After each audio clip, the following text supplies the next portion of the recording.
Allah pemberi. Jadi kalau kamu juga ikut-ikutan, bukan jadi orang yang senang menerima, tapi jadi orang yang senang memberi, maka Allah Subhanahu wa taala akan alirkan kepadamu rezeki-rezeki yang bahkan dari arah-arah yang tidak disangka-sangka.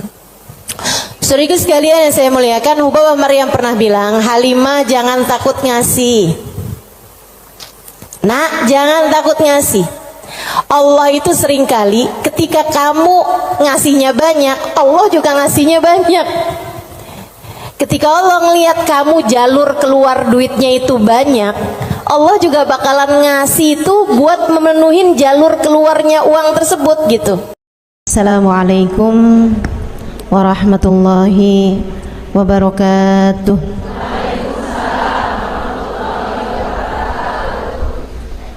Alhamdulillah, wassalatu wassalamu ala rasulillah Muhammad ibn Abdillah wa ala alihi wa sahbihi wa man wala.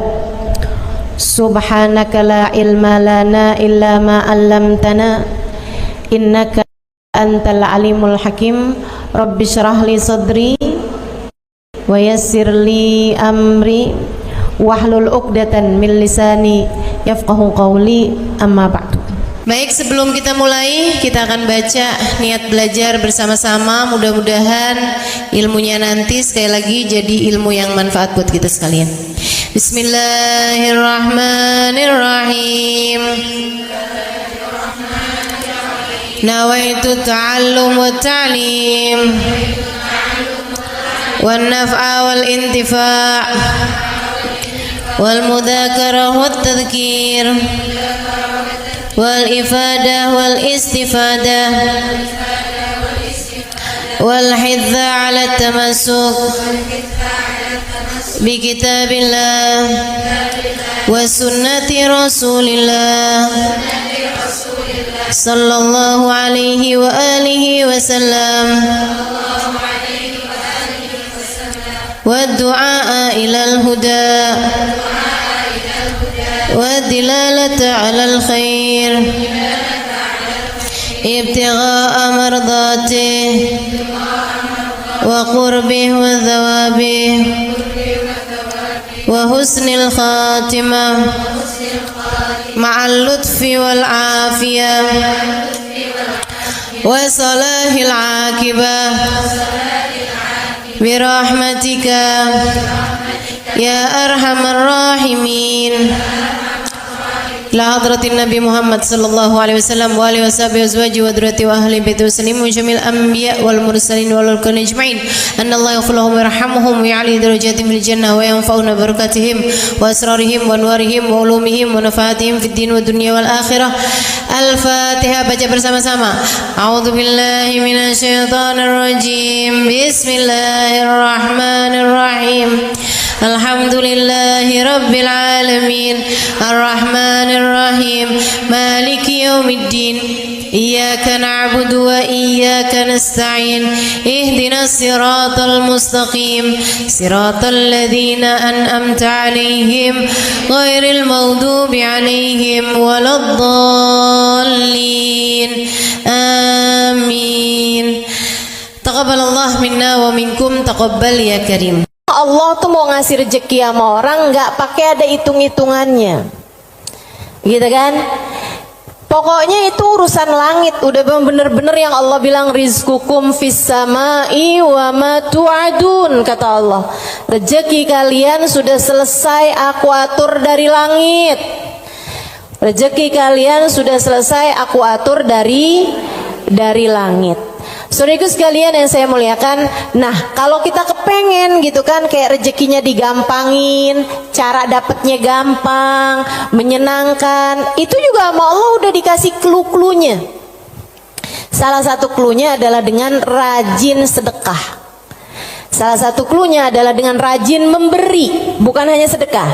Sedekah itu untuk orang yang kita tahu memerlukan, tapi kalau memberi buat siapapun, termasuk kita ngasih sama orang yang kita sayangi, ngasih hadiah, begitu ya. Buat orang tua kita mampu, tapi kita seneng aja ngasih hadiah sama mereka gitu. Misalnya kita suka ngasih kepada saudara-saudari kita, kakak adik kita, walaupun kita tahu dia mampu, tapi misalnya kita habis jalan-jalan condet, kita beliin duku, udah nggak ada ya. Kita beliin salak condet kan, dulu mah masih ada tuh. Ingat tuh. Gitu. Saudara sekalian yang saya muliakan, itu memperbanyak rezeki, mempermudah rezeki, mempermudah jalurnya rezeki yang sudah Allah Subhanahu wa taala bagikan kepada kita, teman-teman saya sekalian.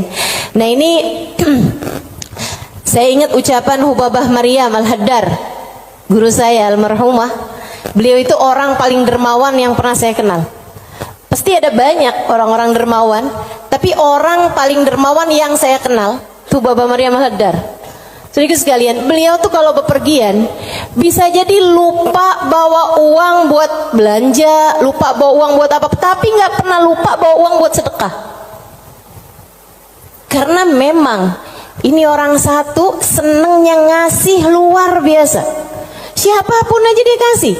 Anak-anak ketemu dia kasih, orang tua ketemu dia kasih. Dan dari Hubabah Maryam tuh saya juga jadi ngerti bahwa ternyata semua orang suka dikasih.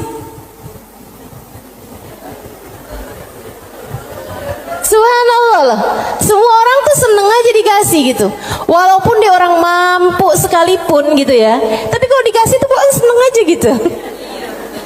Betul nggak? Ini yang katanya Nabi Muhammad, tahadau tahabu, saling beri hadiahlah kalian, maka kalian akan semakin saling sayang, semakin saling cinta. Makanya para ibu mesti yang besar hati buat selalu bisa ngasih sama anak-anaknya, para istri ngasih buat suaminya, begitu kan ya, saudara ngasih buat saudaranya dan seterusnya gitu. Itu memang adalah bagian dari kita pengen cari ridha Allah SWT. Irhamukillah dengan cara memberi tersebut itu ya, ngambil sifatnya Allah SWT. Allah tuh mu'ti, Allah pemberi. Jadi kalau kamu juga ikut-ikutan, bukan jadi orang yang senang menerima, tapi jadi orang yang senang memberi, maka Allah SWT akan alirkan kepadamu rezeki-rezeki yang bahkan dari arah-arah yang tidak disangka-sangka. Saudara sekalian yang saya muliakan, Hubabah Maryam pernah bilang, Halimah jangan takut ngasih. Nak, jangan takut ngasih. Allah itu seringkali ketika kamu ngasihnya banyak, Allah juga ngasihnya banyak. Ketika Allah ngelihat kamu jalur keluar duitnya itu banyak, Allah juga bakalan ngasih itu buat memenuhin jalur keluarnya uang tersebut gitu. Atau Hubabah kayak begitu, jangan takut buat ngasih, nak, jangan takut buat ngasih. Subhanallah, itu sering saya inget-ingetin tuh, jangan takut buat ngasih, jangan takut buat ngasih. Kadang-kadang tuh orang punya banyak aja, kalau mau keluarin duit tuh kayak disuruh keluarin separuh nyawa gitu, penuh perhitungan ya. Makanya ada satu cerita, salah satu dari habaib teriak-teriak manggil anaknya. Misalnya anaknya namanya siapa? Husein misalnya. Sen, Sen. Anaknya sebelah saya ada yang namanya Husein. Sen. Si Husein ini kan dia dengar panggilan tapi dia nggak tahu ayahnya ada di mana. Dia bilang, "Ma, Abah ada di mana sih, Bah? Ini Husein, Bah. Lebek, Bah." Kata abahnya, kamar mandi, nak. Iya, Bah. Dikirain suruh ngambil sabun, apa kehabisan odol gitu kan. Sen, tolong ambilin duit Abah, nak. Ada di gesper Abah warna hijau. Iya sih. Habaib-habaib kita suka punya gesper warna hijau. Gesernya habaib tuh ya. Jadi gespernya dipakai bukan buat celana panjang, tapi buat sarung. Ada yang tahu nggak? Anak-anak zaman sekarang nggak pada tahu nih, nggak seru ah.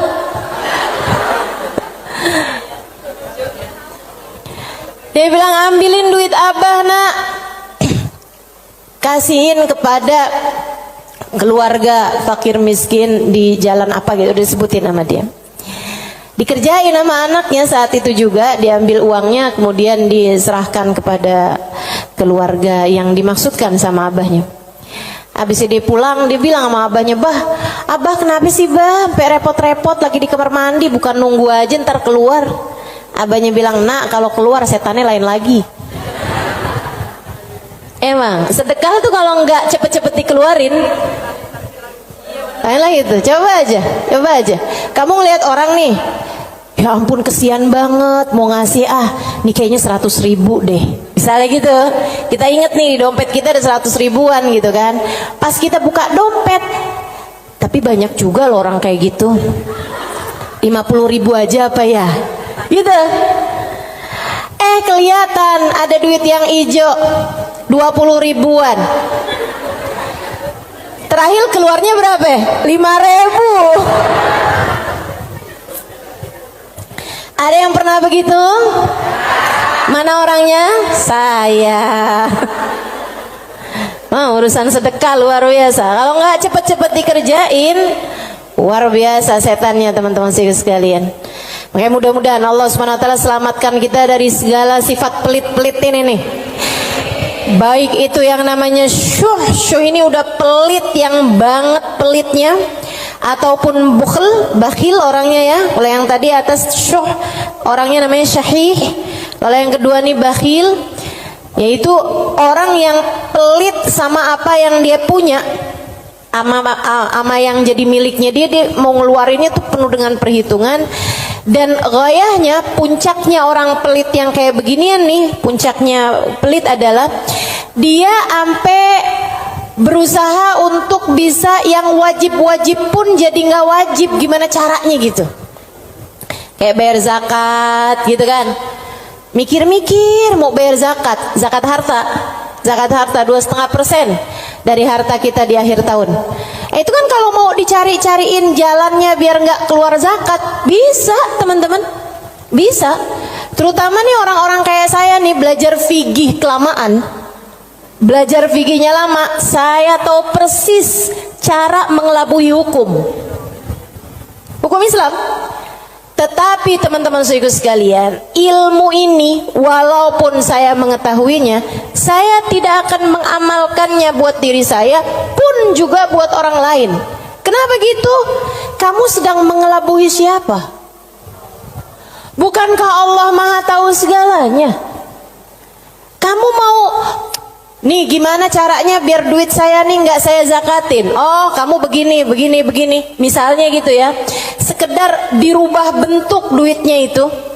Jadi tanah, jadi rumah, kan zakatnya setahun lagi. Bisa aja kayak begitu. Akan tetapi teman-teman saudaraku sekalian, sekali lagi ini pengelabuhan urusan dunia. Tapi kalau urusan di hadapan Allah Subhanahu wa taala, Allah tahu segalanya. Allah paham niatmu, mau deket haul, mau deket waktunya wajib mengeluarkan zakat, kamu beli tanah biar duit kamu berubah jadi tanah untuk menghindarkan kewajiban zakat. Allah paham betul urusan apa yang ada di dalam hatimu itu. Jadi janganlah sok-sokan cari-cari. Mungkin ada pendapat lain yang bikin ini jadi nggak wajib, misalnya gitu kan. Ada aja, bisa aja teman-teman saudara sekalian. Orang yang belajar fikih bertahun-tahun itu akan ngerti caranya hal-hal yang seperti itu. Tapi tentu saja kita tidak akan mengamalkannya, sebab yang kita cari bukanlah pandangan manusia, yang kita cari bukanlah hukum dunia, akan tetapi yang kita cari adalah yang di sisi Allah Subhanahu wa ta'ala. Saya jadi ingat sama Syaiban. Ini yang dianggap sama Imam Syafi'i sebagai salah satu guru-gurunya Imam Syafi'i. Imam Syafi'i satu hari ditanya sama muridnya Imam Ahmad bin Hanbal, siapa aja guru-gurumu tuan? Sebutin sama Imam Syafi'i, fulan bin fulan, fulan bin fulan, fulan bin fulan. Kata Imam Syafi'i, Syaiban Ar-Ra'i. Siapa? Syaiban Ar-Ra'i. Kok saya nggak pernah dengar ya yang satu ini? Imam Syafi'i itu orang pinter, saudaraku sekalian, sangat pinter. Nih saya ceritain kecerdasan, kepandaian Imam Syafi'i. Imam Syafi'i itu kalau mau ngafal halaman 276, 277-nya ditutup dulu. Kenapa gitu? Karena kalau saya kelihatan suka ikutan masuk juga. Kecerdasan jenis apa itu coba? Ini kayaknya udah tingkat langit ke-7 nih cerdasnya nih. Itu bisa-bisanya gitu. Saya kalau mau ngafalin halaman misalnya 276, saya baca berulang-ulang, itu pun juga masih belum apal-apal gitu kan. Besokannya lagi saya ulang lagi, besokannya lagi saya ulang lagi juga gitu. Karena kalau nggak diulang-ulang ntar kayak suka gampang lupa nggak sih? Saudaraku sekalian yang saya muliakan, ini buat ibu-ibu sih kayaknya nggak relate deh. Kita nih kadang-kadang baca surat Al-Kafirun aja bu, ujungnya nggak ke bawah-bawah. Bismillahirrahmanirrahim. Qul ya ayyuhal kafirun la a'budu ma ta'budun wa la antum a'biduna ma a'bud wa la ana a'budu ma abattum wa la antum a'biduna ma a'bud wa la ana a'budu ma abattum wa la antum. Mana dia nih ujungnya nggak kena-kena. Imam Syafi'i hafal Quran di usia 7 tahun seperti kita hafal surat Al-Fatihah sekarang. Kita hafal surat Al-Fatihah kan nggak kebalik-balik tuh. Apal aja biar sambil goreng, sambil apa aja yang namanya Fatihah mah nggak pernah keliru ya bu ya. Nah itu Imam Syafi'i hafal Al-Quran 30 juz kayak kita hafal surat Al-Fatihah sekarang. Disampaikan oleh guru kami Sayyidil Habib Umar bin Hafid. Teman-teman sekalian, gimana enggak tuh Imam Syafi'i itu belajarnya kayak gitu tuh modelannya tuh. Dulu Imam Syafi'i itu orang sangat nggak punya teman-teman. Imam Syafi'i itu duduk di majelisnya Imam Malik. Itu beliau pertama hadir duduknya di luar aja, nggak dicatat, dengerin aja. Karena nggak istilah katanya nggak ikutan bayar sekolahnya, jadi dia di luar gitu kan. Satu waktu habis selesai murid-murid pada keluar, gurunya nih ngeliatin si anak ini dipanggil sama gurunya gitu. Terus tanyain, belum Imam Malik ini ya, gurunya yang masih awal, masih dasar. Tanyain gitu, nak, tadi apa yang saya terangkan? Dia bisa ngulangin semua yang diterangin sama gurunya 100%. Habis itu gurunya bilang, nak kenapa kamu nggak duduk di kelas saya?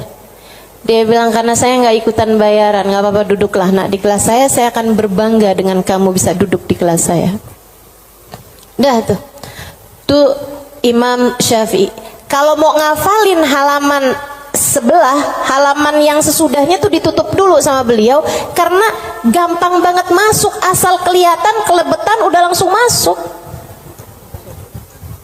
Kecerdasan yang luar biasa teman-teman saudaraku sekalian yang saya muliakan. Nah ini satu waktu ditanya sama muridnya Imam Ahmad bin Hambal, guru-gurumu siapa aja tuan? Sampein si ini. Kenal, rata-rata Imam Ahmad bin Hambal kenal, mereka adalah ulama-ulama pada masa tersebut gitu, yang disebut sama Imam Syafi'i, Syaiban Ar-Ra'i. Baru nggak kenal. Siapa tuh Syaiban Ar-Ra'i? Ra'i dia bilang, kata Imam Syafi'i, tukang gembala kambing. Penasaran, pengen dong kenal. Oh ya, nanti saya akan ajak kamu. Satu hari diajak nih sama Imam Syafi'i, Imam Ahmad bin Hambal diajakin pergi ke tempatnya Syaiban Ar-Ra'i. Di mana diajakinnya? Di tempat gembalaan kambing. Sambilan tuh kambing digembala, Syaiban sholat. Kambingnya semua makan rumput, dianya sholat. Habis saya sholat, di Imam Syafi'i sama Imam Ahmad bin Hambal duduk di situ. Assalamualaikum warahmatullahi wabarakatuh ya Syaiban. Waalaikumsalam warahmatullahi wabarakatuh. Syaiban, saya nih datang kemari nih, katanya Imam Ahmad bin Hambal, karena Imam Syafi'i waktu saya tanya salah satu gurunya, dia menyebutkan dirimu wahai Syaiban. Emang Syafi'i ini ada-ada aja. Tawadu kan, bukan yang ya gitulah saya. Walaupun saya kelihatannya penggembala kambing ya, tapi jangan remehkan. Saya gurunya Imam Syafi'i, enggak gitu. Dia bilang, Imam Syafi'i ini emang ada-ada aja. Bagaimana mungkin penggembala kambing seperti saya jadi gurunya Imam Syafi'i? Kata Imam Syafi'i, Syaiban, Saya datang kemari ini mau bertanya beberapa permasalahan. Oh iya, boleh. Apa pertanyaanmu? Yang pertama, kami mau tanya kepadamu urusan sholat. Kalau kamu nih ngerjain sholat, terus kamu lupa Syaiban, ini udah 2 rakaat apa baru 1 rakaat ya? Apa yang harus kamu lakukan wahai Syaiban? Syaiban jawab, ala madhabina au ala madhabikum. Sesuai madhab kalian atau sesuai madhab saya? Oh, Syaiban punya madhab, maaf, Syaiban punya madhab.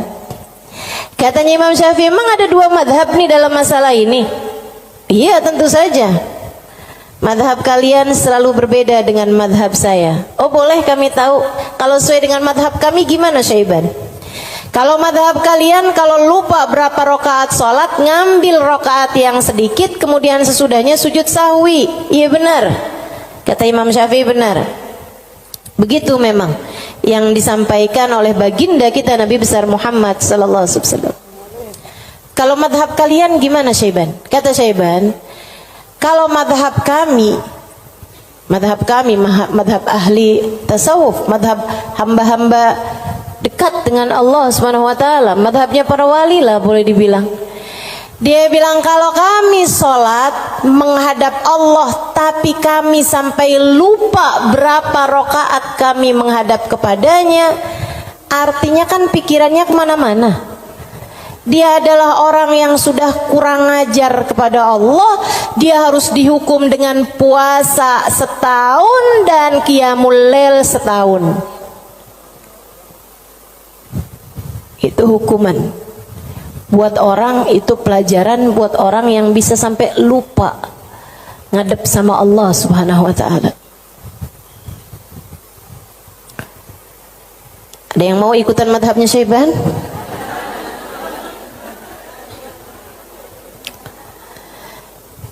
Oke.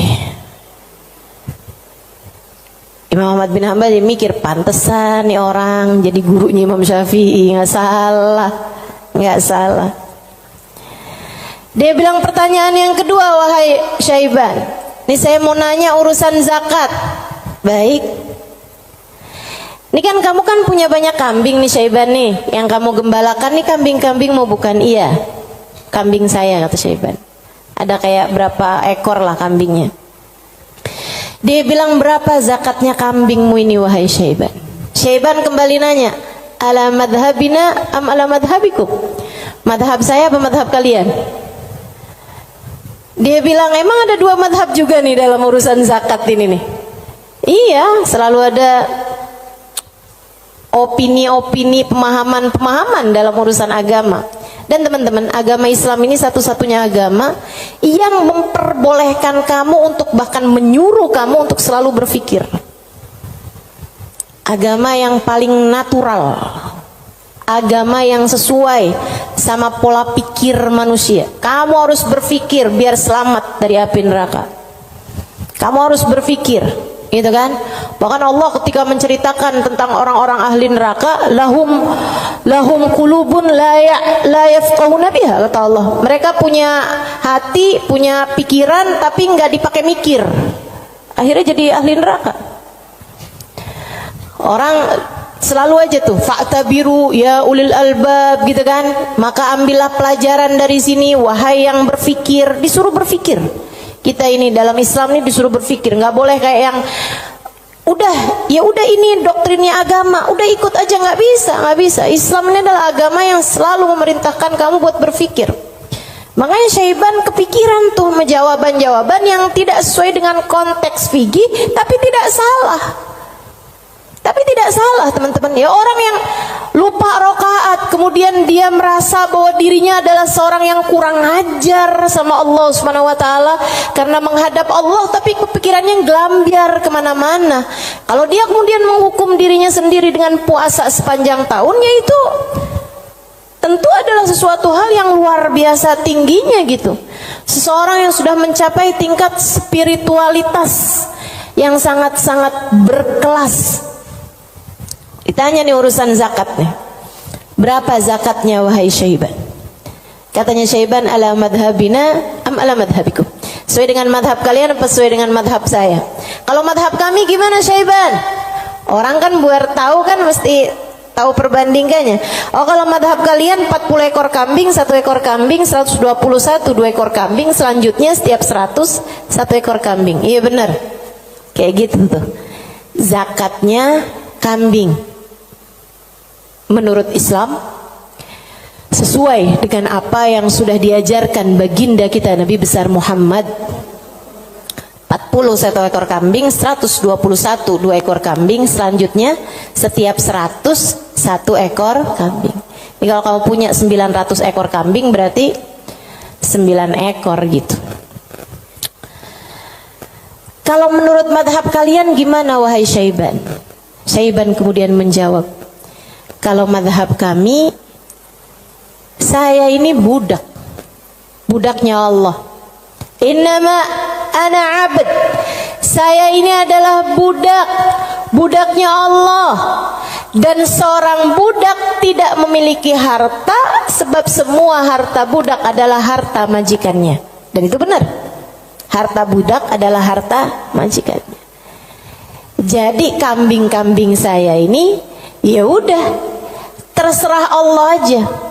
Kalau diperlukan saya kasih, kalau nggak diperlukan nggak saya kasih. Kalau kemudian misalnya nih punya kambing 20 gitu kan, tapi nih lagi ada orang mau ngawinin nih, perlu 3 ekor kambing, ya udah keluarin 3 ekor kambing. Saya nggak pernah merasa memiliki kambing-kambing saya. Berapapun yang diperlukan akan saya keluarkan, sebab bukan milik saya, semua hanyalah milik Tuan saya. Saya hanyalah budak, yang saya miliki adalah miliknya Tuan saya. Tuh, hamba berkelas. Makanya mereka tuh ngeluarin duit sebanyak apapun nggak pernah merasa berat. Kenapa? Ngerasanya cuma dititipin doang, nggak pernah ngerasa itu adalah milik dia gitu. Ngerasanya cuma dititipin doang. Makanya sedekahnya gede-gede teman-teman. Berjuang dengan hartanya tuh besar-besar. Dan saya ketemu orang-orang semacam itu. Punya duit berapa ya dikeluarin segitu-gitunya tuh. Itu ketemu orang-orang yang seperti itu gitu. Masya Allah, Masya Allah. Mudah-mudahan Allah angkat kepelitan dalam diri kita, insya Allah. Semoga Allah angkat sifat bukhl dalam diri kita, sifat syuh dalam diri kita ini. Amin ya rabbal alamin. Wa amma man bakhila bil infaq fi wujuhil khairat. Adapun orang-orang yang pelit dalam menafkahkan hartanya pada jalan-jalan kebaikan, wa taraikir kurubat, dan arah-arah gurubat, arah-arah ibadah. Maksudnya kalau disuruh keluarin hartanya buat yang lain misalnya gitu ya, dia ngawinin anaknya, wuduh jor-joran tuh. Tapi kalau giliran suruh nyumbang, gitulah ya, dia punya hartanya banyak nih. Kalau misalnya duitnya itu mau dipakai buat bikinin pesta, bahkan sekedar pesta ulang tahun yang tiap tahun tuh keulang, itu ya, itu dia akan kerjain gitu kan. Oh, ulang tahun kek, ulang tahun perkawinan kek, ulang tahun anaknya, ulang tahun cucunya, dia keluarin hartanya gampang banget gitu. Tapi giliran bikin maulid dong, ini kan lagi bulan maulid, udah banyak kok yang bikin maulid. Ya kalau gitu nyumbang deh buat orang yang bikin maulid, udah banyak yang nyumbang buat bikin maulid gitu. Jadi kalau urusannya yang kebaikan-kebaikan gitu kan, tuh ada pondok pesantren tuh lagi susah, oh ya udah deh ntar aneh sampein deh sama orang itu tuh, orang itu kaya tuh, banyak tuh duitnya tuh. Dia lupa kalau duitnya juga banyak. Ada orang-orang yang kalau jalan-jalan yang lain dia royal, dia biasa aja gitu, ngeluarinnya nggak berat. Tapi di saat dia suruh ngeluarin untuk jalan-jalan kebaikan, dia ngerasa berat. Yang kayak begini, ma'at tamakkun min dzalik, padahal dia mampu untuk melakukan itu, fahaluhu ahwan min halil ladzi qabla, keadaan dia masih lebih mending daripada keadaan orang-orang yang di atasnya, yang syuh atau yang yang syahih atau yang bakhil tuh ya. Yang atasnya itu sampai dengan yang wajib-wajib aja dia nggak mau keluarin. Kalau yang ini yang wajib sih dia keluarin sih. Yang wajib dia keluarin. Cuman kalau yang sunnah-sunnah gitu, kayak nyumbang-nyumbang, ngasih-ngasih sama orang, gitu-gitu dia tar dulu deh, duit saya juga nggak segitu banyaknya gitu kan. Ada orang nih susah-susah nih, terus dia bilang gitu, emang beneran susah anak-anak yatim gitu kan, korban bencana alam atau apa gitu, emang beneran susah. Itu juga mau ngeluarinnya kayak yang berat banget gitu. Yang kayak beginian gimana nih? Ahwan minal ladzi qabla, mendingan sih daripada yang sebelumnya. Sebutnya apa? Wa yusamma bakhilan aidan, disebut juga orang bakhil juga. Li'annahu qad adharal mal wa laqiba fi imsaki, karena dia mendahulukan harta untuk dirinya sendiri dan dia senang buat pegangin hartanya. Wa bakhila bi badlihi fi ma huwa arfa' lahu wa anfa' inda rabbih minad darajatil ula wal khairatil baqiyah fid daril akhirah. Karena dia itu kan bakhilnya itu menyelahkan sesuatu yang dia rasa lebih bermanfaat. Kalau dia disuruh nyumbang nih, kayak dia akan mikir yang daripada saya nyumbang, mendingan juga buat sekolah anak aja nih dulu. Mendingan buat ngirimin anak dulu aja, mendingan buat ini aja, mendingan buat itu aja. Kayak yang dicari-cari gitu keperluan dia itu, mendingan ganti horden aja, mendingan ganti karpet aja, mendingan ada pintu model baru, mendingan saya ganti pintu aja, mendingan saya. Pokoknya gitu aja gitu, daripada dia mencari-cari, maksudnya daripada dia mengeluarkan hartanya untuk urusan-urusan yang sifatnya akhirat, dia akan lebih memilih untuk yang buka cabang aja, buka usahanya lebih luas aja, mendingan ini aja, mendingan itu aja, kayak gitu-gitu. Atau bahkan mendingan buat kawin lagi aja. Itu ngebantu orang juga. Dia akan nyari perempuan yang miskin juga. Gimana tuh? Wa madamal insan yarjah imsakul mal ala badli fi mahabillah wa maradi fa huwa ghairu khalin an syai'in minal bukhl. Dan sesiapa orang, selagi seseorang itu masih lebih mendahulukan, masih lebih mementingkan megang hartanya daripada menyerahkannya di jalan yang diridhoi Allah dan yang dicintai Allah, maka artinya orang tersebut belum kosong dari sifat pelit. Artinya dia masih punya sifat pelit dalam dirinya.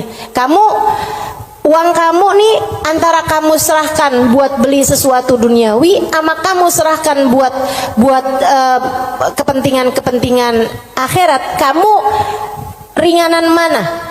Ya kita masih lebih ringan untuk urusan-urusan dunia kita kan, betul nggak? Atau untuk antara kamu keluarkan di jalan Allah dengan kamu tabung, kamu masih beratan mana? Ya beratan ngasih lah. Kalau buat nabung kan ya buat diri kita sendiri, itu investasi masa depan, harus kita pikirkan juga kan. Nah itu berarti kata Imam Ghazali, Imamul Haddad, sini Imamul Haddad yang bilang ya, bukan saya ya.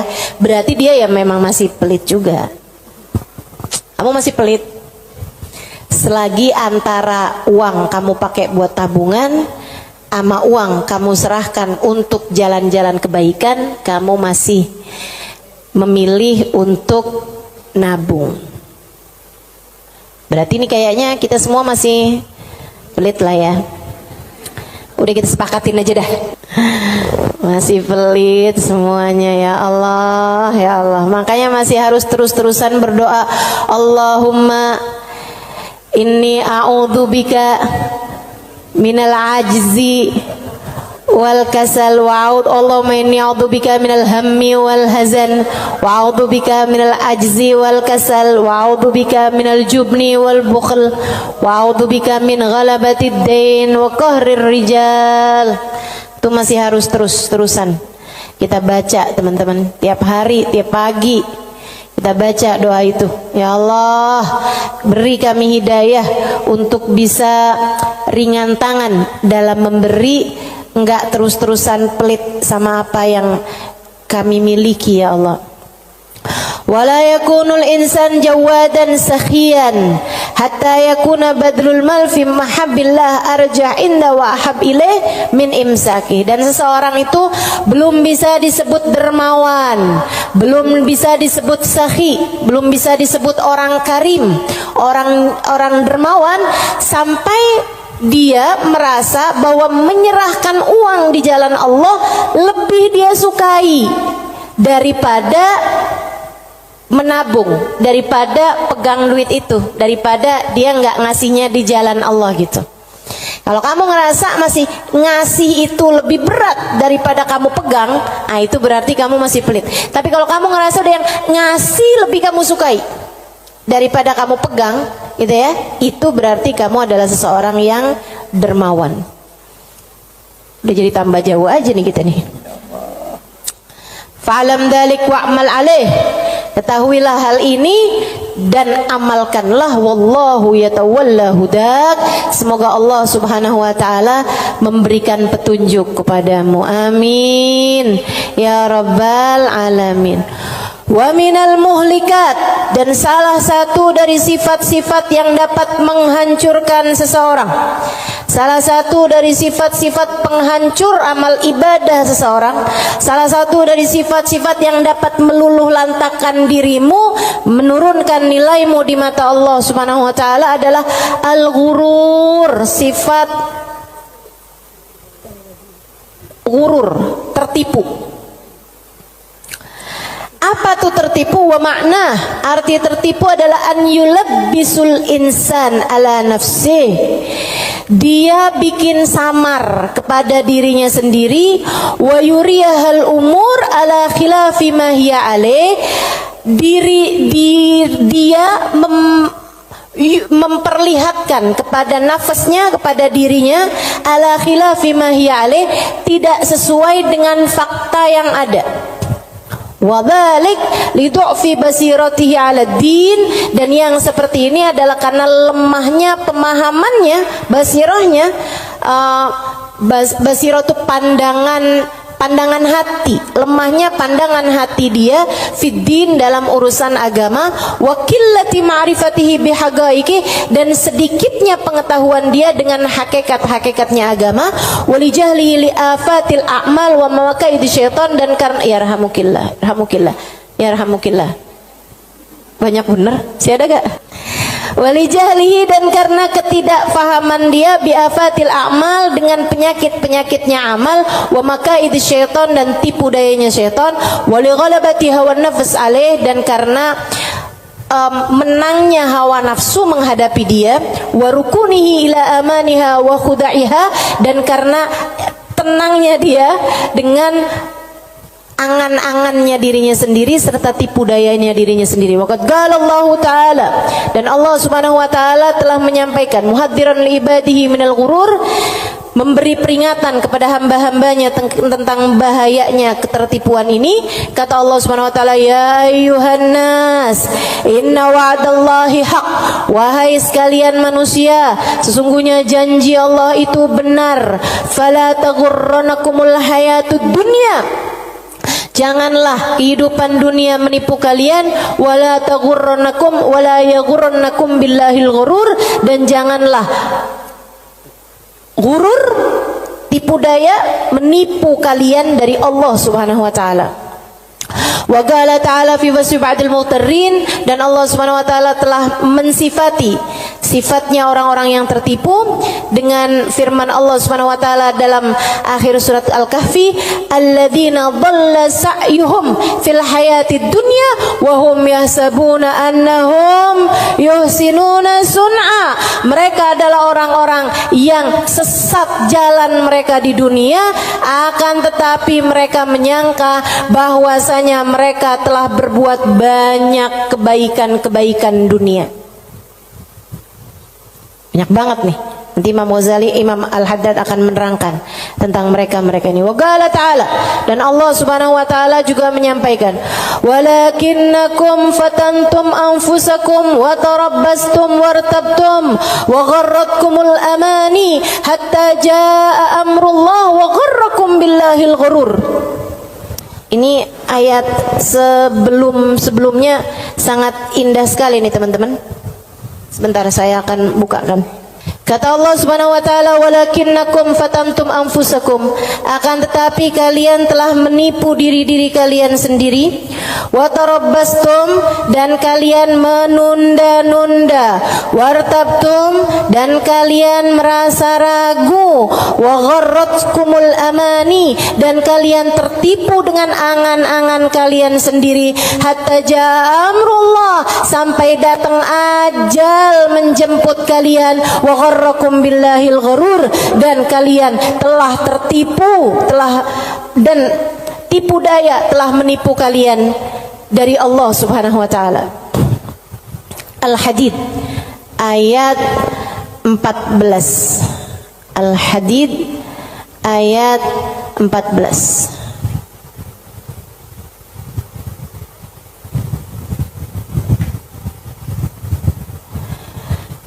Al-Hadid ayat 14. Nih. Ini serem sih. Saya mau baca ayat ini nih, pas baca Quran pas nyampe ayat-ayat ini. Ya Allah, ngerinya. Saya bacain ya.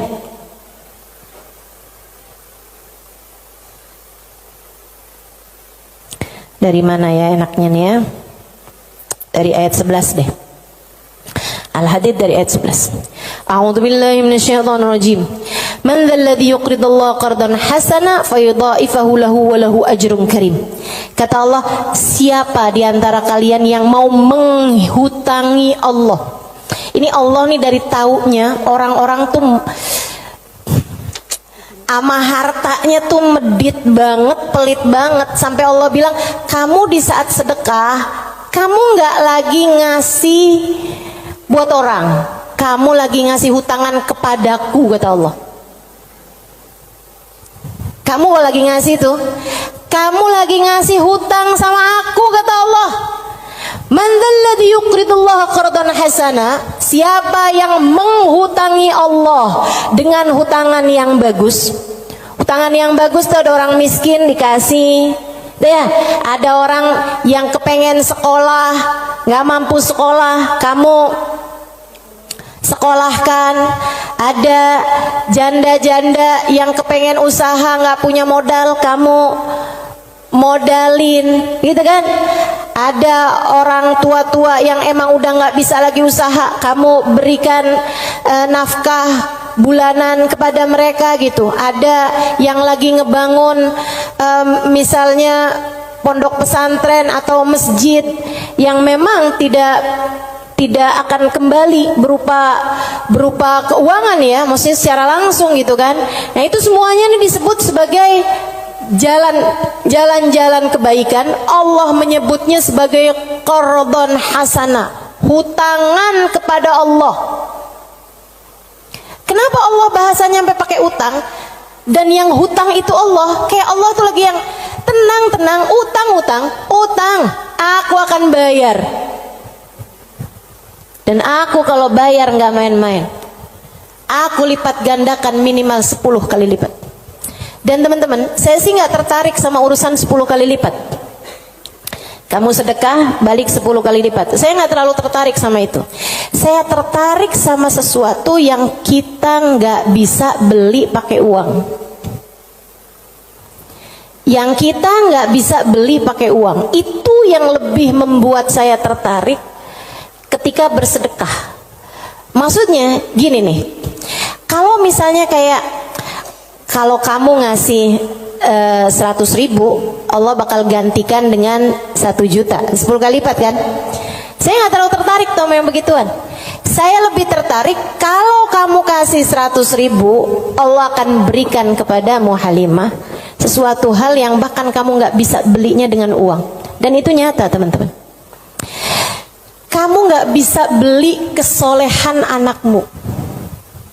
Mau beli di mana? Mau beli di mana?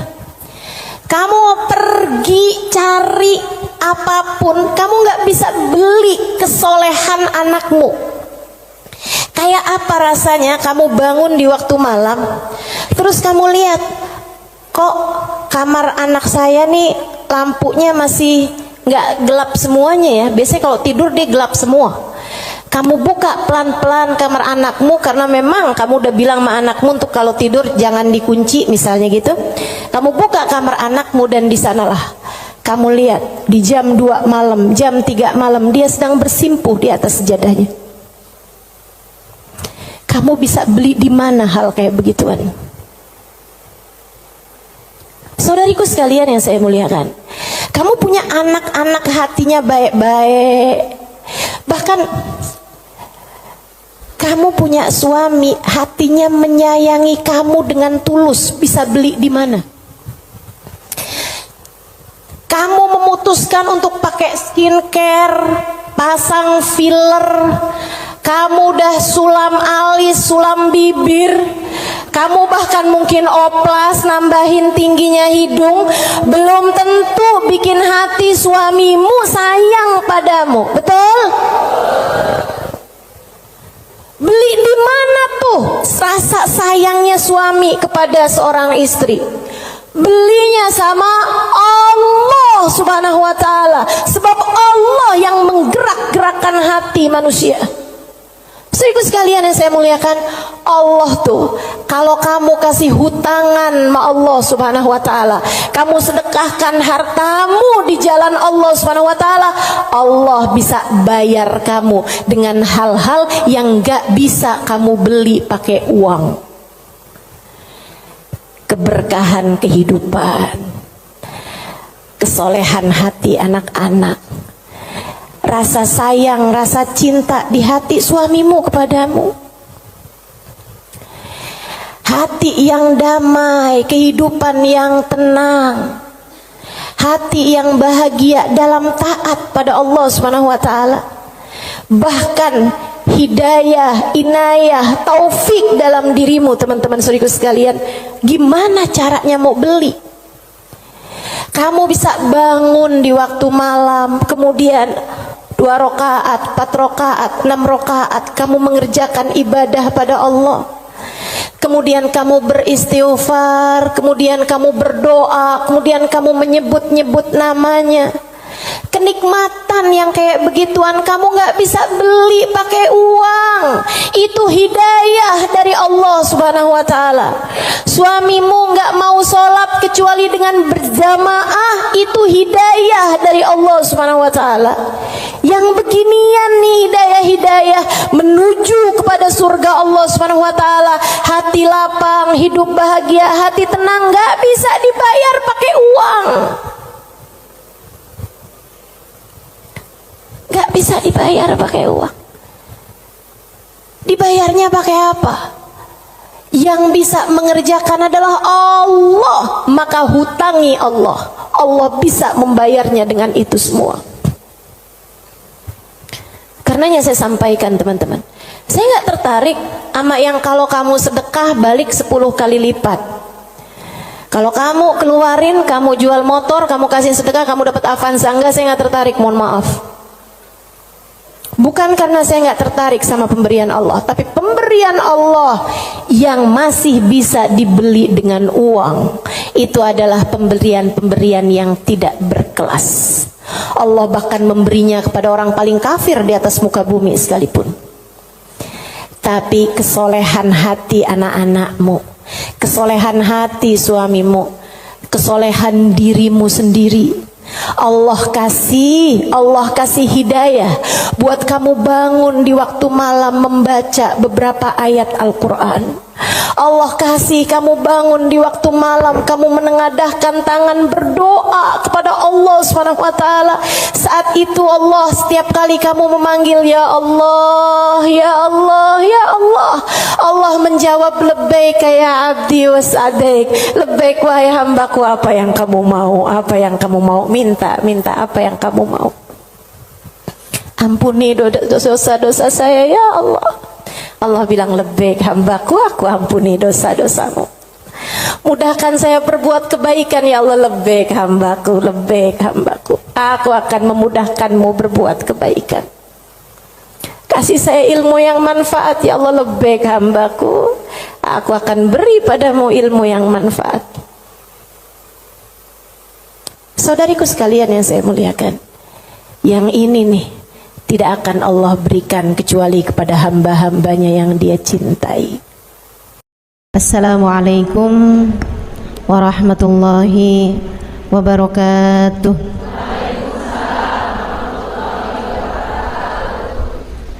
Alhamdulillah, wassalatu wassalamu ala Rasulillah Muhammad ibn Abdillah wa ala alihi wa sahbihi wa man wala. Subhanaka la ilma lana illa ma 'allamtana innaka antal alimul hakim. Rabbi shrah li sadri wa yassir li amri wahlul 'uqdatan min lisani yafqahu qawli, amma ba'du. Baik, sebelum kita mulai, kita akan baca niat belajar bersama-sama. Mudah-mudahan ilmunya nanti sekali lagi jadi ilmu yang manfaat buat kita sekalian. Bismillahirrahmanirrahim. Nawaitu ta'allum wa ta'lim wan naf'a wal intifa' wal mudzakarah wat tadhkir wal ifadah wal istifadah wal hidza ala tamassuk bi kitabillah wa sunnati rasulillah sallallahu alaihi wa alihi wasallam wa du'a ilal huda والدلالة على الخير ابتغاء مرضاته وقربه وثوابه وحسن الخاتمة مع اللطف والعافية وصلاح العاقبة برحمتك يا أرحم الراحمين. La hadratin Nabi Muhammad sallallahu alaihi wasallam wa alihi washabihi wazwaji wa dhurriyyati wa ahli baiti waslimu jamil anbiya wal mursalin wal ulul ajma'in anna Allah yaghfir lahum wa yarhamhum wa ya'li darajatihim fil jannah wa yanfa'una barakatihim wa asrarihim wa anwarihim wa ulumihim wa nafaatihim fid din wa dunya wal akhirah. Al-Fatihah, baca bersama-sama. A'udzu billahi minasy syaithanir rajim. Bismillahirrahmanirrahim. Alhamdulillahi rabbil alamin. Ar-Rahmanir Rahim. Maliki yaumiddin. Iyyaka na'budu wa iyyaka nasta'in. Ihdinas siratal mustaqim. Siratal ladzina an'amta 'alaihim ghairil maghdubi 'alaihim waladdallin. Amin. Taqabbalallah minna wa minkum, taqabbal ya karim. Warraghbah fid dunya, sementara rakus ambisi terhadap dunia, tukatsirul ham, bikin banyak sumpah, wal hazan, dan bikin banyak kesedihan. Bikin sedih badan kita, bikin sedih hati kita, bikin sumpek dan bikin akhirnya jadi berpenyakit ya badan kita ini. Ar-raghbah fid dunya. Wal batalah, sementara batalah, kalau di situ diartikan apa batalah? Nganggur ya, benar. Cuman bahasa yang enak apa ya? Tugasil galba, lalai dari Allah, maksudnya ya nggak kepengen dunia juga, nggak kepengen akhirat juga gitu, kayak gabut. Anak zaman sekarang bahasanya gabut ya. Gabut itu apa sih sebenarnya? Nggak ada kerjaan gitu kan? Itu kayak ada singkatan nggak butuh gitu kali ya dari itu ya. Nggak ngapa-ngapain gitu, pengangguran aja gitu, nggak jelas. Wal batalah tuh terlena, nganggur gitu kan, tidur mulu gitu, luntang lantung. Nah, ada orang luntang-lantung gitu kan. Dibilang luntang-lantung, dibilang lantung-luntang. Tugasul galba, bikin keras hati. Bikin keras hati. Nganggur tuh penyakit bahaya memang. Bahaya. Wa qala alaihi salatu wassalam, dan bersabda pula baginda Nabi besar Muhammad, Naja awalu hadhil umma bizzuldi wal yaqin. Awal umat ini terselamatkan dengan zuhud wal yakin, dan dengan keyakinan yang kuat. Wasayahlik akhiruha bil hirsi wa tulil amal, dan akan hancur akhirnya umat ini, akan hancur disebabkan hirs, ambisi terhadap dunia, wa tulil amal, dan panjang angan-angan. Wa ma warada minal ayati wal akhbar wal athar fi dammi dunya wa dammil muhibbina laha warraghibina fiha wa dammil hirsi 'alaiha kharijun anil hasr. Dan apa yang warid, apa yang datang dari ayat, hadis, athar itu yang disampaikan oleh Nabi maupun para ulama, fi dammid dunya, dalam celaknya dunia, maksudnya mengenai betapa buruknya dunia, betapa buruknya orang-orang yang mencintai dunia, betapa buruknya orang yang ambisi terhadap dunia, dan mil hirs 'alaiha, betapa buruknya orang yang rakus terhadap dunia. Banyak sekali kharijun anil hasr, enggak bisa kehitung. Ayat, hadis maupun ucapan para ulama mengenai betapa buruknya dunia, betapa buruknya para pecinta dunia dan lain sebagainya, ini banyak banget hadisnya, keterangannya enggak kehitung. Watasani fil ulama, dan karangan-karangan para ulama rahmatullahi alaihim, semoga rahmat Allah senantiasa tercurah kepada mereka, minas salaf wal khalaf, baik dari ulama zaman dulu maupun ulama-ulama belakangan, masyhunah bidzalik, penuh sekali dengan hal-hal yang seperti itu.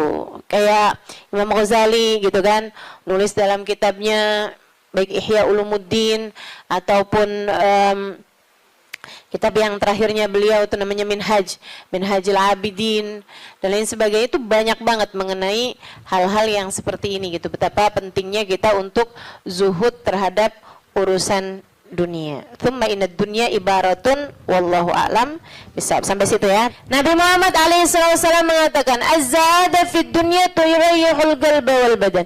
Zuhud dunia nih. Apa tuh zuhud? Zuhud itu teman-teman tidak mengharapkan kesenangan dunia dari Allah sekalipun ya, enggak minta gitu, enggak seneng gitu sama kesenangan dunia dari Allah. Itu namanya zuhud akhirat. Dan juga teman-teman, zuhud ama manusia itu tidak menginginkan apa yang ada pada manusia, apa yang dimiliki orang enggak kepengen, gitu kan? Itu namanya zuhud fima fi aidin nas. Ini disampaikan Nabi Muhammad dalam hadisnya, izhad fid dunya yuhibbukallah, wazhad fima fi aidin nas yuhibbukan nas. Kata Nabi Muhammad alaihissalam, zuhudlah kamu dari dunia. Zuhud tuh enggak seneng, enggak ambisi, enggak fokus kepada kesenangan dunia maupun pencapaian dunia. Hati-hati, tipis teman-teman bedanya, gitu kan? Pencapaian dunia, saudara sekalian, kayak gini loh, banyak followers, majelisnya jadi rame, itu tipis tuh antara kamu kepengen akhirat sama kamu kepengen dunia. Buat siapanya? Bukan buat yang hadir. Saya rasa kalau yang hadir mudah-mudahan baik gitu kan.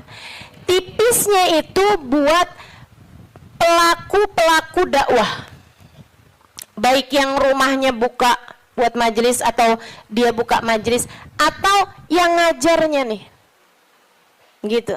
Karena kalau tujuannya senengnya itu adalah urusan-urusan dunia, tuh tipis banget setan nantinya tuh bisa masuk dari arah situ. Dari arah situ masuknya. Izhad fid dunia, kata Allah Subhanahu wa taala. Makanya dari tipisnya nih yang saya sebut tadi itu ya, kayak keinginan kamu tuh dunia apa akhirat, keinginan kamu tuh pujian manusia atau pujian Allah. Itu sampai-sampai banyak dari para wali-walinya Allah Subhanahu wa taala meninggalkan kemasyhuran dunia karena khawatir sama hatinya. Banyak saudaraku sekalian. Sampai ada di antara para wali itu yang sampai berpura-pura nyuri, sampai dikejar orang gitu kan. Kenapa dikejar orang? Karena yang dia curi adalah bajunya seorang perempuan yang lagi mandi. Ada orang lagi mandi, wali loh yang ngerjain. Untung belum zaman viral internet ya. Ini kalau zaman viral internet kayak apaan tuh orang ngejudge dia tuh kan, udah nganggepnya udah hancur banget dah gitu. Tapi memang itu yang dicari sama beliau. Yang dicari sama beliau adalah menghindar dari kepopuleran, menghindar dari apa yang orang-orang cari dari kemuliaan dunia, karena khawatir hatinya terselip rasa keinginan untuk dianggap mulia di dunia menghancurkan kemuliaannya di akhirat. Serem bener buat orang-orang kayak saya yang sama Allah dikasih pegang mic di depan, ya kan? Teman-teman saya sekalian, nggak gampang. Makanya kalau ada yang bisa kamu lakukan untuk saya, doain, biar bisa ikhlas, doain, biar bisa benar gitu, jaga hati, doain, biar disayang Allah gitu.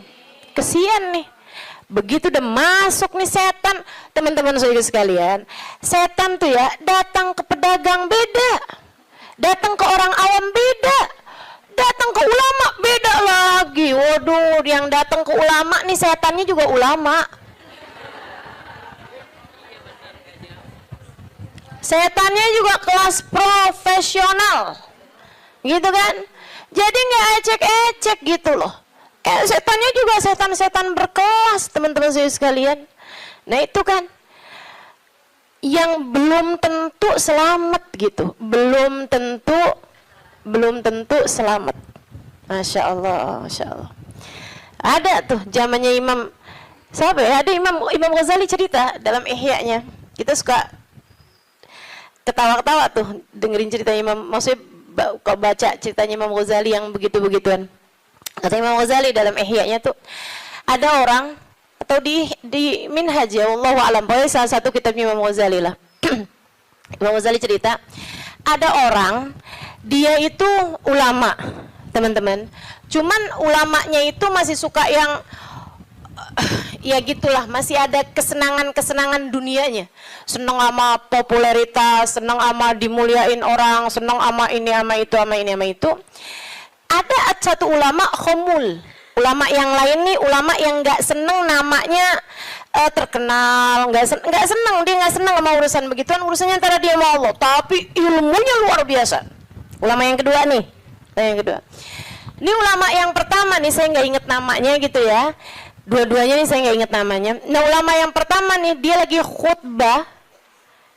khutbah Jumat, teman-teman saya sekalian, dia ngomong sesuatu yang dinisbatkan kepada ulama yang kedua yang nggak senang keterkenalan apa ini, teman-teman.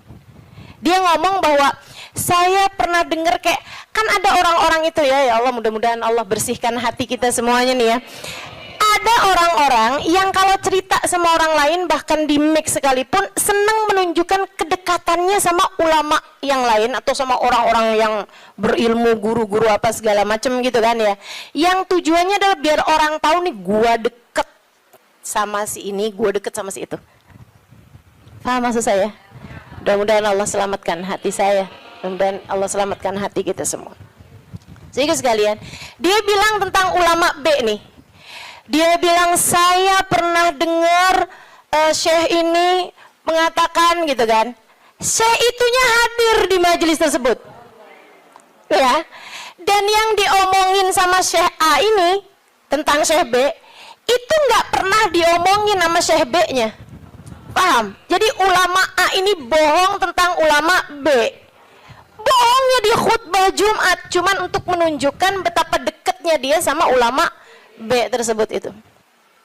Dia ngomong kayak begitu, sehingga sekalian, tahu apa yang dikerjain sama ulama B? Ulama B ini yang, kenapa nih anak? Beliau berdiri nyabut bulu ketiak di tengah orang banyak. Beliau berdiri nih. Beliau berdiri kemudian nyabut bulu ketiak. Heh, Syekh, kurang ajar kamu. Ini waktunya khutbah. Saya nggak pasti itu khutbah Jumat atau khutbah yang lain nih ya. Ala kulli hal. Syekh, ngapain kamu di waktunya khutbah? Kamu malah cabut bulu ketiak. Duduk Syekh, nggak punya adab. Kata Syekh B ini, kamu yang nggak punya adab nak. Kamu yang nggak punya adab pak. Kenapa kamu mengingatkan saya untuk sesuatu hal yang sunnah? Nyabut bulu ketiak, kalau salah mah hari Jumat ya. Nyabut bulu ketiak hari Jumat hukumnya sunnah. Ala sunnah. Walimada astahi, dia bilang. Kenapa saya mesti malu? Kamu gak punya malu apa depan orang-orang kamu nyabut bulu ketiak? Bulu ketiak itu kan buat laki-laki sama laki-laki nggak aurat. Sesama perempuan aja nggak aurat. Bulu ketiak ya, maaf ya. Teman-teman sekalian, beliau bilang walimada astahi. Kenapa saya mesti malu? Ana ala haq wa anta alal batil. Saya mengerjakan barang hak, kamu mengerjakan barang batil.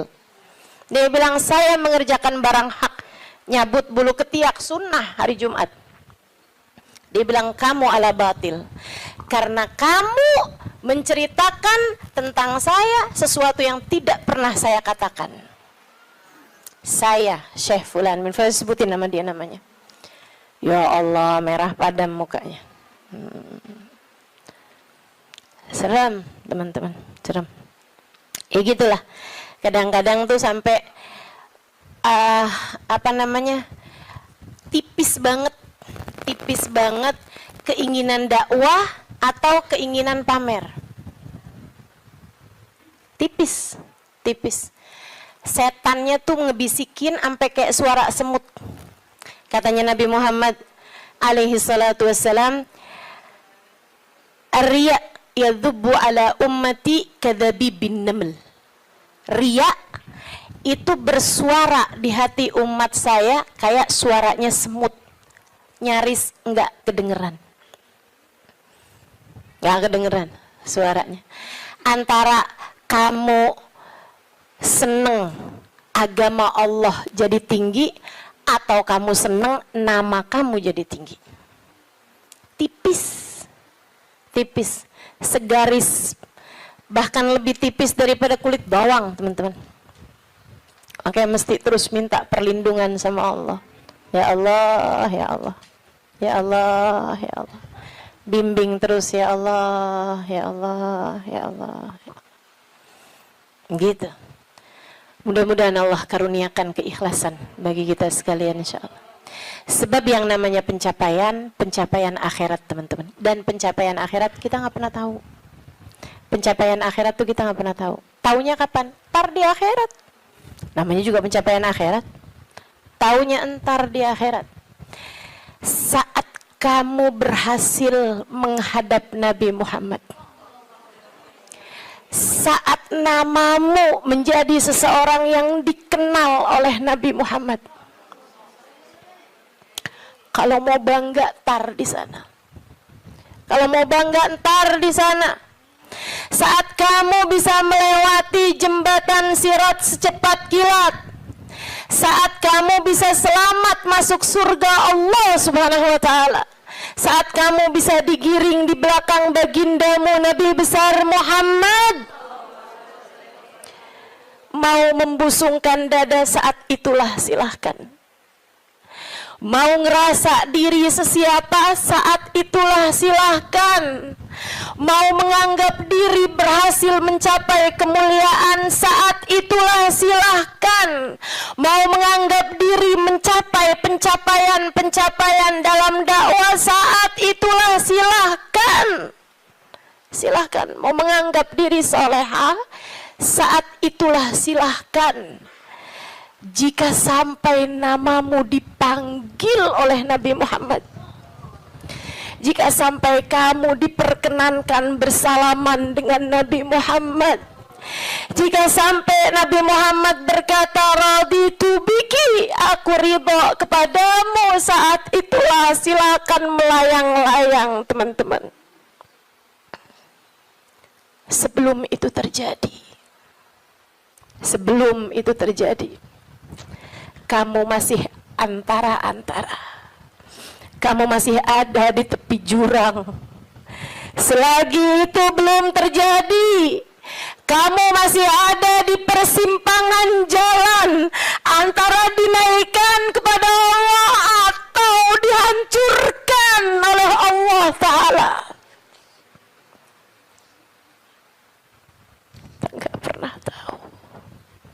Kita nggak pernah tahu. Makanya selalu minta sama Allah, ya Allah, karuniakan keikhlasan agar ngerti melakukan sesuatu hanya untukmu, ya Allah. Karuniakan keikhlasan, mengajar karenamu, belajar karenamu, buka majelis karenamu, hadir majelis karenamu, nyumbang majelis karenamu. Karuniakan keikhlasan, ya Allah. Salat karenamu, sedekah karenamu, bantu orang karenamu. Begitu enggak lillah, dilepeh sama Allah, teman-teman, jadi apa? Enggak jadi apa-apa.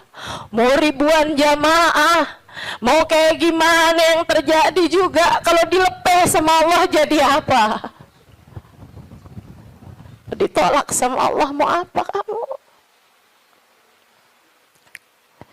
Mudah-mudahan Allah karuniakan keikhlasan.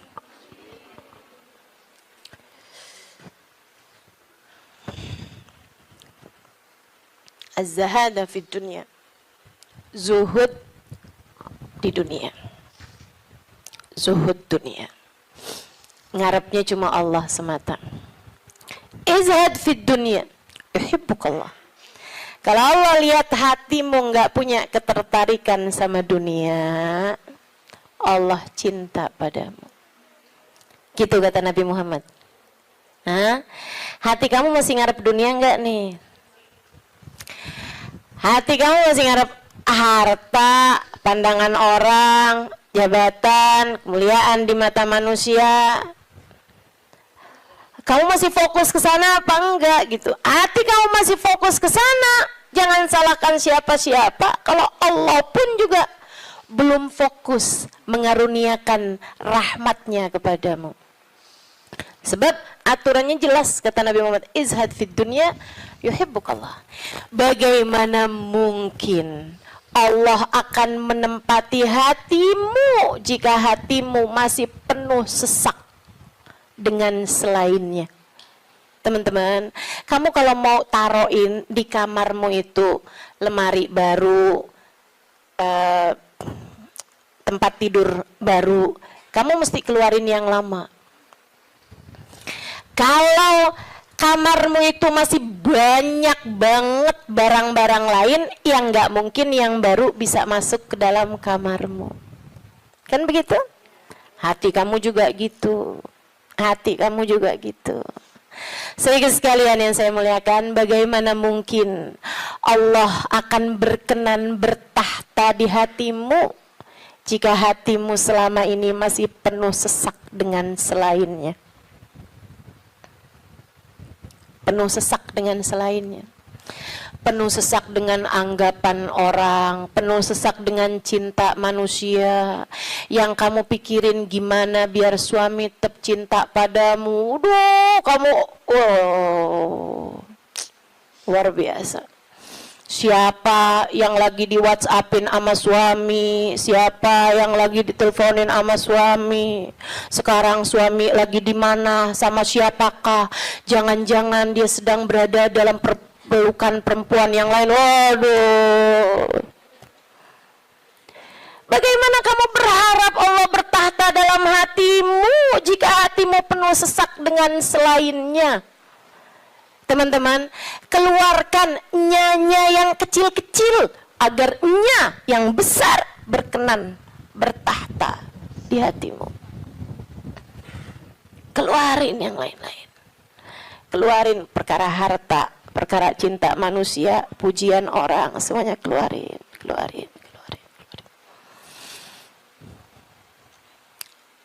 Jangan selalu nanya apa yang saya inginkan, apa yang saya ingin kerjakan. Tapi selalu bertanya, apa yang Allah inginkan, apa yang Allah mau saya kerjain. Terus gitu. Hidup belajar terus insya Allah. Izhad fi dunia, kata Allah. Kalau Allah lihat hati kamu kosong dari mencintai dunia, Allah akan bertahta di dalamnya. Allah akan cinta kepadamu, teman-teman. Yuhibbukallah, kamu akan dicinta sama Allah kalau begitu. Wazhad fima fi aidin nas yuhibbukan nas. Kamu pengen dicintai sama orang, cintai disenengin sama manusia, seenggaknya gitu punya teman-teman baik, punya kawan-kawan baik gitu. Orang nggak jauh dari kamu, itu juga nggak apa-apa, bagus. Caranya katanya Nabi Muhammad, izhad fima fi aidin nas. Zuhudlah kamu dari apa yang dimiliki sama orang. Jangan selamitan, jangan kepengen apa yang dipunya sama orang. Orang nggak seneng loh kalau kita tuh kayak yang, ih bagus, mau dong. Nggak seneng, teman-teman. Ustazah kerudungannya cakep-cakep, Ustazah boleh nggak buat saya? Misalnya gitu. Saya ngomong sama Ustazah Khadijah. Tuh ya. Nggak bagus, teman-teman. Nggak bagus. Dan itu kamu nggak akan disenengin sama orang kalau caramu kayak gitu tuh. Minta aja nggak disenengin sama orang, apalagi ngambil. Kan ya? Udah pasti tuh orang nggak seneng. Orang itu, teman-teman, punya banyak sekalipun gitu kan, kalau diminta tuh, kecuali para wali-walinya Allah, kecuali para orang-orang lain itu mah tingkatannya, ya kan. Tapi kalau diminta tuh nggak seneng itu juga gitu. Walaupun mintanya nggak yang dengan bahasa-bahasa yang ini gitu, terus terang, tapi kayak bahasa sindiran gitu kan. Kerudungannya banyak, boleh kali Ustazah, yang ini cakep nih, gitu kan? Enggak boleh, nggak baik kayak begitu. Kamu menurunkan kemuliaanmu, teman-teman. Yang kata Nabi Muhammad tuh, 1 titik hitam di wajahmu di akhirat nanti setiap kali kamu meminta kepada orang lain. Izhad fima fi aidin nas. Apalagi kalau sampai kamu, hati kamu nggak pernah tertarik sama apa yang dipunya sama orang. Oh, dicinta sama Allah. Saya ceritain tuh di buku Bidadari Bumi 2 tentang seorang perempuan yang diceritain sama Hubabah Nur. Sekalian saya muliakan, saya lagi ngobrol sama Hubabah cerita tentang orang ini. Tuh bahwa ada tuh 5 orang tuh. Emang bener nih hadisnya Nabi yang ini bener banget. Ra'aituhu bi'aini, kata beliau. Saya lihat dengan mata saya. Dia bilang ada 1 orang alimah. Itu beliau, si perempuan ini, saya bolak-balik ngelihat di undangan, di kondangan, tuh ya, di pesta-pesta gitu, perkawinan kayak gitulah, kondangan-kondangan, bajunya itu terus. Saya tahu kalau dia ini miskin karena bajunya itu terus, gitu kan. Orang di Tarim itu kalau keluar semuanya pakai baju hitam. Nah, kalau baju hitam kan susah nandainnya kan, yang sama semua. Betul apa enggak? Sehingga sekalian saya muliakan, makanya saya suka heran gitu, Ustazah Halimah nih fashionable, apa namanya? Bener nggak ngomongnya? Lagi mana? Apa tadi?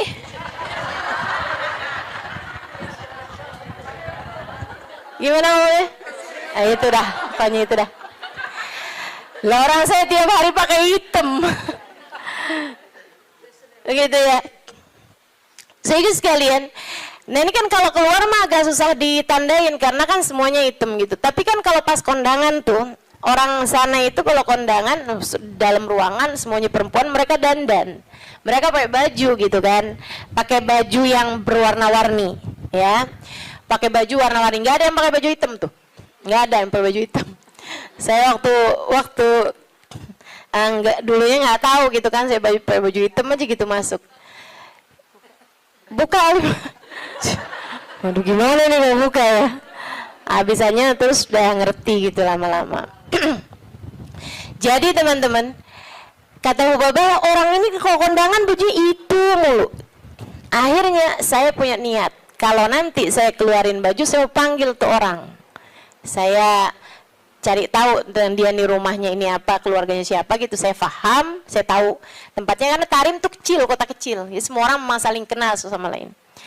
Akhirnya dia bilang, kata Hubabah, waktu saya datang baju-baju yang baru-baru, ada orang ngasih ini apa segala macam, yang lama-lama saya keluarin.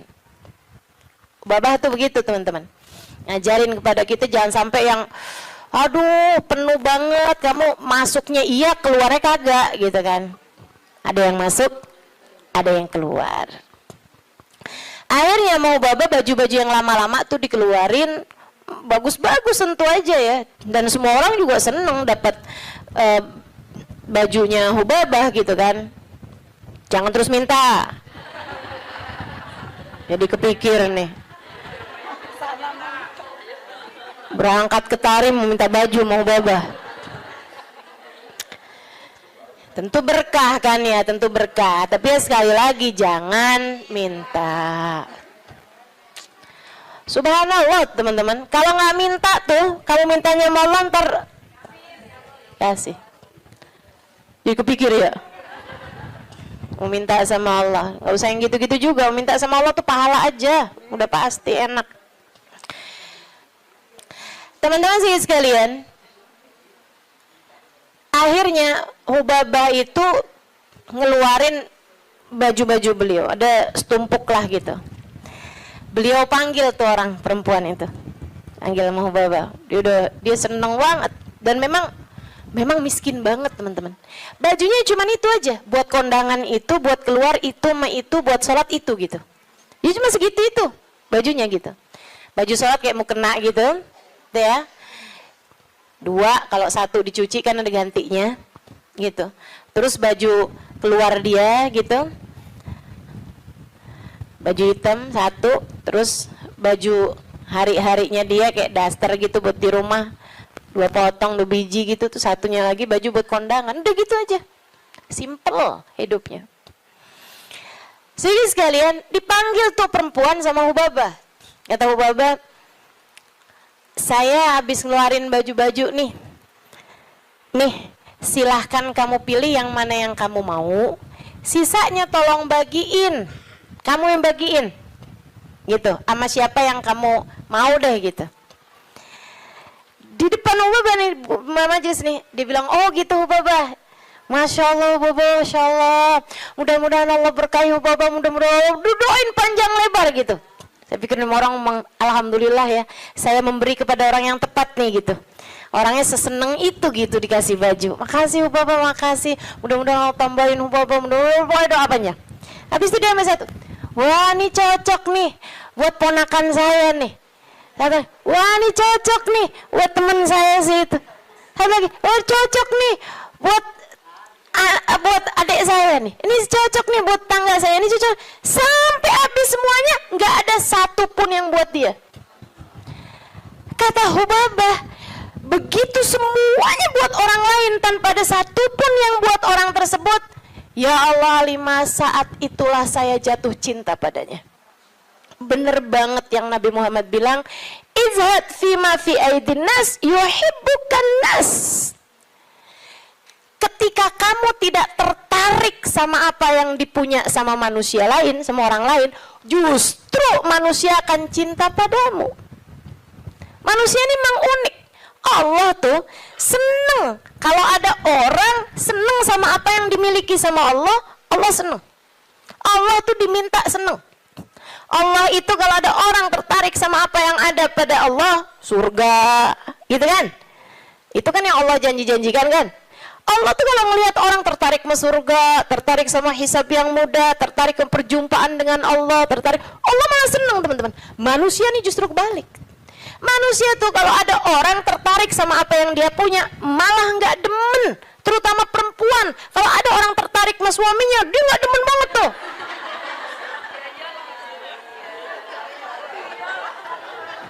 Ya iya kan, Mang, saya kan lagi bilang. Allah kan nggak gitu. Allah punya kekasih, namanya Muhammad. Kalau ada orang tertarik sama Nabi Muhammad, Allah seneng banget. Allah cinta banget, ya kan? Tapi kita kan nggak gitu. Kita punya tas, kalau ada orang tertarik sama tas kita, boleh dong. Nggak demen kita, betul? Kita lagi makan nih, terus ada yang kayaknya enak tuh yang di piring. Boleh nggak perkedelnya buat saya aja? Gedek apa seneng? Gedek, teman-teman, nggak seneng, kesel kita. Gitu, emang manusia tuh kayak gitu. Sama apa yang dia punya, orang lain tertarik, dia nggak senang. Dia nggak senang. So itu sekalian yang saya muliakan, katanya Ubabah, begitu dia tidak tertarik sama apa yang saya punya, bahkan sama sesuatu yang udah saya bagiin, udah saya kasih sama dia, dia nggak tertarik terhadap dunia, saya jatuh cinta sama dia. Masya Allah. Saya langsung masuk lagi ke kamar, saya ambil baju yang saya sayangi, yang saya sukai, saya lipat bagus-bagus, saya kasihin sama dia, saya bilang yang ini untuk kamu, saya minta tolong sama kamu, pakailah baju ini buat kamu, saya nyari berkah dari kamu. Saya pengen dapat berkah kamu, tolong pakailah baju saya ini untuk kamu. Ubabahnya sampai tolong-tolong sama dia. Masya Allah. Tuh saudariku sekalian, orang tuh bisa mulia kayak gitu tuh. Jadi yang memuliakanmu tuh bukan harta. Sebagaimana yang sering saya sampaikan padamu, kemuliaanmu tidak ada pada harta, kemuliaanmu tidak ada pada tahta, jabatan, kemuliaanmu tidak ada pada rupa, kecantikan. Enggak gitu ya. Kemuliaanmu tidak ada bahkan pada ilmu. Kemuliaanmu tidak ada pada ibadahmu juga enggak.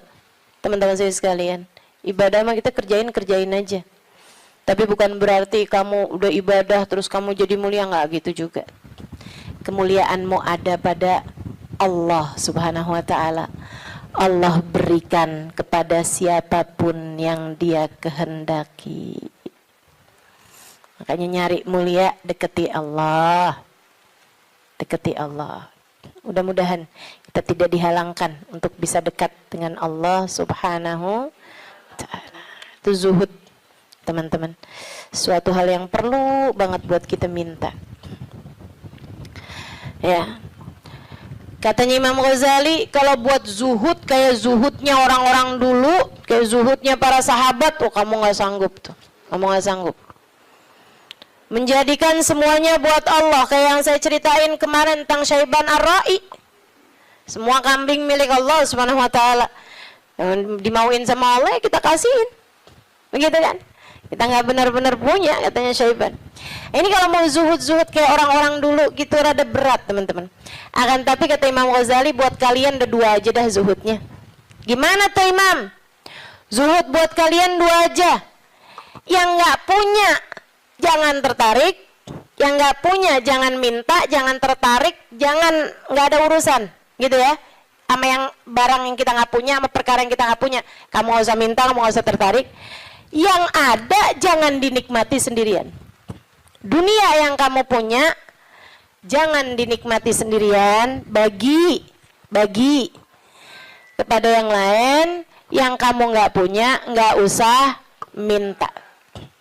Bahkan kepada yang punya, yaitu Allah Subhanahu wa taala.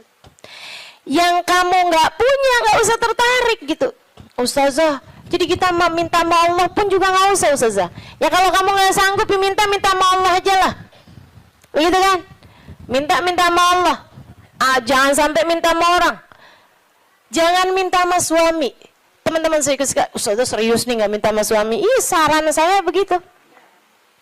Kalau kamu mau ikut saya, saran saya begitu.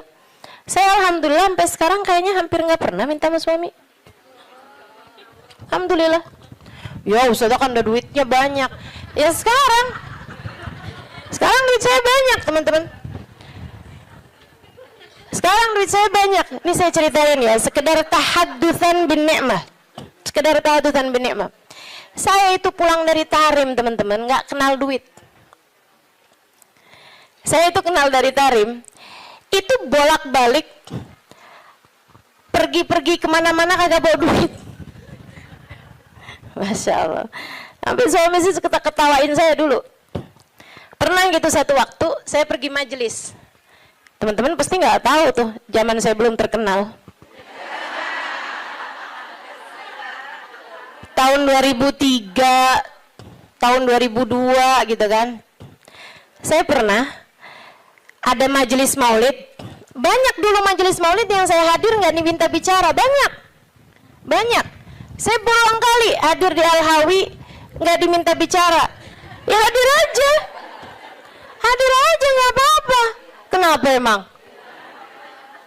Kita ngarep berkah, teman-teman. Ustazah kalau sekarang hadir di Al-Hawi nggak diminta bicara, hadir apa enggak? Ya hadir lah. Beberapa tahun yang lalu juga saya hadir di Kuitang nggak diminta bicara, nggak apa-apa. Kenapa emang? Kenapa emang? Lah kenapa kamu yang repot? Kenapa tuh? Repot kamu? Kalau saya nggak diminta bicara, kamu repot? Nggak apa-apa, teman-teman. Emang kenapa? Kita dapat berkah dari hadir. Kita dapat ilmu dari yang menyampaikan. Kan begitu? Kalau kita diminta bicara, ya bicara. Kita diminta nggak bicara, ya nggak usah pengen bicara. Biasa aja. Diminta diam, kita diam. Diminta bicara, kita bicara. Kan begitu. Hamba Allah subhanahu wa ta'ala.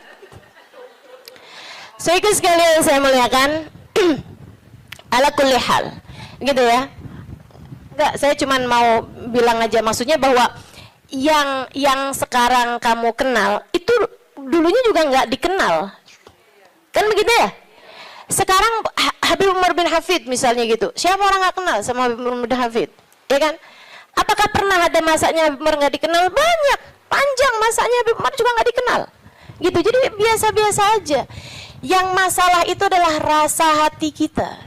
Ini memang nih kelas-kelasnya ulama yang nggak kenal istilah star syndrome. Mudah-mudahan Allah karuniakan, teman-teman. Untuk orang-orang semacam saya ini mudah-mudahan Allah karuniakan. Jangan sampai tuh kena penyakit yang namanya star syndrome ya. Kayak, tahu kan maksud saya? Ini sekali lagi tahadutsan bin ni'mah ya. Meskipun tuh waktu saya sebut star syndrome tuh ada juga tuh nenek-nenek di sini nggak ngerti. Tapi dia mau nanya bingung kan? Nggak usah dipikirin Melulun, nggak usah. Iya. Sehingga sekalian, jadi tuh karena saya belum tahu tempat-tempat di Jakarta, itu dulu awal kali saya datang ke sini dari pulang dari Hadramaut itu ada banyak majelis yang diantrinya sama suami saya. Suami saya nganterin tuh. Begitu ya. Jadi kalau ada orang, Ustazah ini kemana-mana nggak pernah dianterin sama suami, saya akan jawab, udah pernah.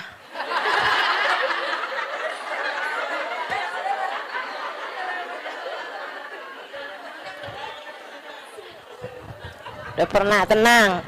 Nggak usah kamu sok-sokan bikin iri saya, jemput sama suami gitu kan. Sampai di saat nggak dijemput sama suami sekalipun, turun dari Gojek salim.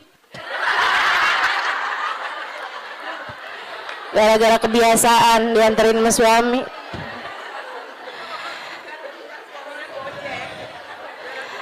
Akhirnya, pernah tuh ada waktunya, saya itu dianterin sama suami, habisnya itu pas pulang-pulang, saya telepon sama dia gitu. Saya bilang, jemput saya bisa nggak? Dia bilang, waduh, saya susah nih Halimah, saya jauh dari situ. Kamu tadi nggak bilang kalau disuruh jemput juga, saya pikir nganterin aja. Lah saya pulang sama siapa nih? Dia bilang, ya udah ajak siapa kek buat pulang ke rumah kamu. Naik apa? Panggil taksi aja kalau gitu. Duitnya dari mana? Dia bilang, kamu nggak punya duit? Nggak punya? Astagfirullah.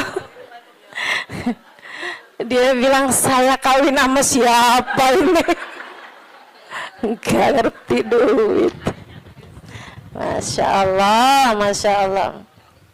Sehingga sekalian, jadi cerita aja gitu. Nggak punya duit nggak bikin saya jadi hina, bukan? Nggak kenal duit, nggak ngerti duit zaman itu, nggak bikin saya hina. Sehingga sekalian, sekarang saya punya duit, nggak bikin saya jadi tambah mulia. Enggak, cuman jadi lebih gampang aja kalau nyari taksi. Kalau nggak ada yang nganterin, meskipun juga nggak perlu naik taksi ya sekarang, alhamdulillah. Jadi sekalian saya muliakan. Jadi itu kayak begitu gitu kan, urusan dunia nih nggak bikin kita jadi tambah mulia, nggak bikin kita jadi tambah hina. Kemarin tuh berapa lama yang lalu, Habib Umar ada cerita teman-teman, ada cerita gini nih, kata Habib Umar, marat alayya iyam. Habib Umar, pernah berlalu beberapa hari, bahkan beberapa bulan dari masa kehidupan saya, ma fi jaybi illa 3,000 riyal. Dia bilang, saya nggak punya apa-apa di kantong saya selain 3.000 riyal. 3.000 riyal sama dengan 15.000 duit kita. Main di daerah. Saya nggak punya selain daripada itu, kata Habib Umar. Cuma 15.000 perak tuh. Berhari-hari, berminggu-minggu, berbulan-bulan. Kata Habib Umar bin Hafid, apakah berkurang kemuliaan seseorang karena nggak punya duit? Apakah berkurang nilai saya gara-gara cuman punya 15.000 itu? Nggak berkurang. Dunia teman-teman tidak memuliakan seseorang. Habib Umar, saya saksinya. Hubabah Nur, Habib Umar, yang ada seberapa dikeluarin, ya udah dikeluarin gitu. Ada tamu-tamu